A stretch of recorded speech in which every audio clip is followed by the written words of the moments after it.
Ebenezer AME in Fort Washington, Maryland. Once a year, I leave my church and submit under my pastors so that they can take a break. You can't be an authority if you're not subject to authority. And so it is my privilege to be able to serve my leaders, and I'm grateful. But I am back home, and tonight it's going to be a doozy. It's going to be a doozy. You got to get to group therapy on tonight at 7:30. I've got a word that I've got to share with you that I need for you to have. This is our men's season, and so this coming Sunday, the emphasis will be on the brothers, on black men. I want you to corral as many men, Brother Flame, as you possibly can, and push them towards new birth, because something super fantastic is going to happen for our men in this season. Sunday night, I get back from the DMV and was met by a call to get to Wolf Creek Amphitheater. Blown away. 5,000 people. 5,000 people were there on a Sunday night for Erykah Badu, and her team was gracious enough to give me 10 minutes to speak on democracy and voter education and voter registration. I've got clips of it on the previous post. Make sure you go back and watch it. So now we're in high-level negotiations. Y'all ain't gonna believe it. To go on tour with Erykah Badu to do voter registration across the country. I can't do all of them, but I can do 5. Project 555 is in effect. Prayerfully by tomorrow, I'll be able to release to you what are the tour dates. Erykah Badu, Jamal, Bryant coming to a town near you to do voter registration. We bring in QR codes. We're doing voter registration buses, mobilizing. They have agreed that in some of those cities I can add a gospel artist or a gospel choir just so the church folks won't kill me. I'm going to be bringing local churches to come and be a part of it as well, but I'm coming to 5 cities. Project 555 is coming. You need more information. You want tour dates. You want to know what we're doing, what it's about. Go to jamalbryant.org. Drop your information. I'm going to release to you the tour dates, how we're coming, what we're coming, and what this is all about. Until all know, I need people to know Jesus, and I need people to know justice. I want people to know Jesus, and I want people to know justice. So I'm coming. I know this is unconventional. I know a lot of you small-minded church folk can't see beyond stained glass windows, but our call is to go from stained glass windows to street corners. And I think something amazing and unprecedented is about to take place, and I'm glad to be a part of it. Project 555. It's crazy. The 5th of every month until the election, I'm doing something outlandish. September 5th, October 5th, November 5th is Get Out to Vote. If you go to jamalbryant.org and get the information, drop the deets, I'll send them to you every Thursday. I've got to release an alert that is coming to you. I need you to arm yourself. My time is quickly dwindling, but I need for you to have it. I want to talk about getting to your tipping point. We're tired of tipping. We're tipping over. You pick your own thing that we're going to pray about.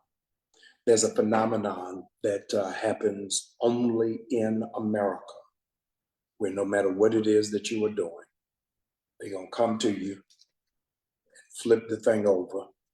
Hey, Jackson, they're going to flip the thing over and make you fill out whether you're doing 5%, 10%, or 20% to tithe. A lot of you don't know the history of tithing. It's not what our prayer's about, but I always want to arm you with information. Tipping happened after the Civil War in the South when you had Black workers. Black workers were compensated less than Caucasian workers. And so to justify it or to even it out or to balance it, they then gave the option to white patrons to tip the Black workers if they did a good job. So the origins of tipping rest on the shoulders of Black people post-slavery, coming out of being sharecroppers, going into industry, and even then, corporate greed did not want to pay our ancestors a livable wage. And so what it is that you are seeing now is the last vestiges of what has happened to the imbalance of pay scale in America and how it is that it impacts America's life. I don't want to talk about today how everybody now asking you to tip. You can buy a snowball and they asking you how much do you want to tip. One of my favorite books that I wanted to charge you to read, and somebody write this in the thread for me, is a book that was published the same year that I started Empowerment Temple in Baltimore. It is called The Tipping Point, and the author is Malcolm Gladwell. The Tipping Point, the author's name is Malcolm Gladwell. And in The Tipping Point, Malcolm Gladwell talks about how little things make a difference and how ideas take place almost like a virus. It's one idea in the right context, in the right arena, in the right timing will absolutely blow up. In it, Gladwell talks about hush puppies in the 1980s, how it began to be a snowball effect and everybody started wearing them. Everybody started copying them and everybody started emulating them because of time and place. And the real basis around the tipping point, I want you to write this down, is the principle that he had called the law of the few. The law of the few. In it, he he suggests that 80% of the work is only done by 20% of the people. 80% of the work is only done by 20% of the people. That's on the job that you're on your way to. That's in the church that you are a member of. It's a part of the civic organization that you are connected. 80% of the work is done by 20% of the people. And the 20% of the people falls under three different categories. I know I'm going fast, but you're gonna have to watch this again. I'm trying to give you a crash course. Those 20% of the people fall in three different categories. Number one, they are connectors. They are people who are socially graced to connect other people.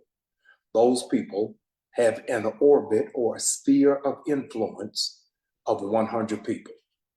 They'll meet somebody in the field and say, hey, you got to meet my friend. They are connectors, or in hood vernacular, they are the plug. Then after the connectors are mavens. Mavens, Mavens. Mavens are people who have a little bit of information about a whole bunch of different things. And so you're trying to figure out where is the best deal for you to stay for your family reunion. Mavens will know, hey, if you have your family reunion Tuesday to Thursday, then the price is a whole lot cheaper than you do it Friday to Sunday.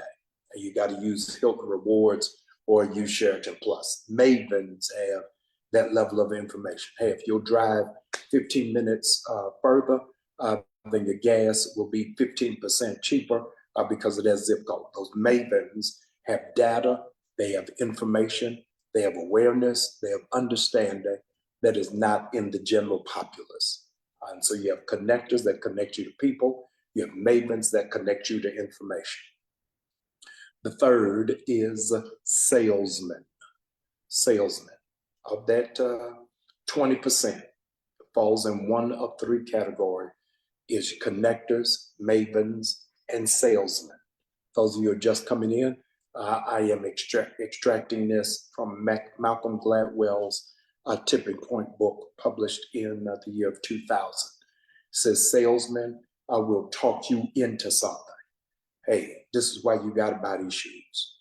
This is why it is that while it is not the most famous, not the most sexy, but if you are a new mom, you should be in a Volvo because it is the safest car.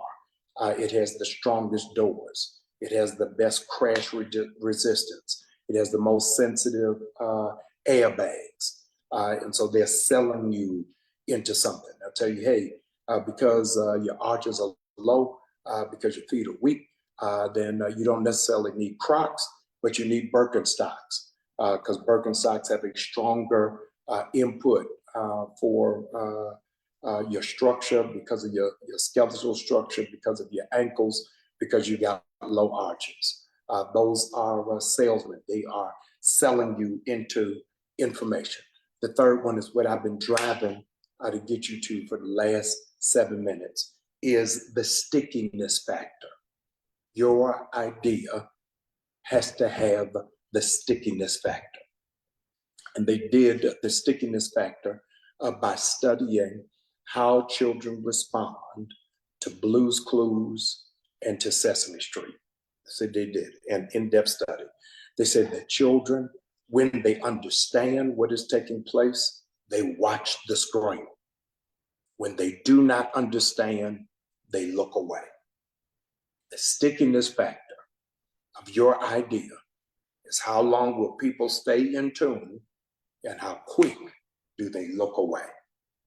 The stickiness factor is people will understand, people will relate, people will connect, and as a consequence, they stay tuned in and they do not look away. I'm praying for you today because I believe your idea, your concept, your principle has reached the tipping point. It's about to take off. September, October, November, December. Your idea is going to go into pandemic proportions because God is getting ready to whisper your idea to people who are connectors, who know exactly which bank you need to go to, who will finance it. God is going to put your idea into reach of somebody who is a maven, who can give you real critical information to help you to sharpen your gift, to help pushing you in the right direction. See where the flaw of it is, where you need to tighten up, and how it is that you need to go. God is going to put your dream, your idea, your passion, your assignment into the hands of a salesman, somebody who can sell it for you. You got the ideas, but you don't like talking to strangers. You don't like going to networking events. You don't like putting yourself in a position of vulnerability. God is going to find a salesperson for you who will talk it on your behalf. When the Lord called Moses, he said to him, listen, I know you don't like to talk. I know you're not a good speaker. Watch this, but I'm sending 2 people with you.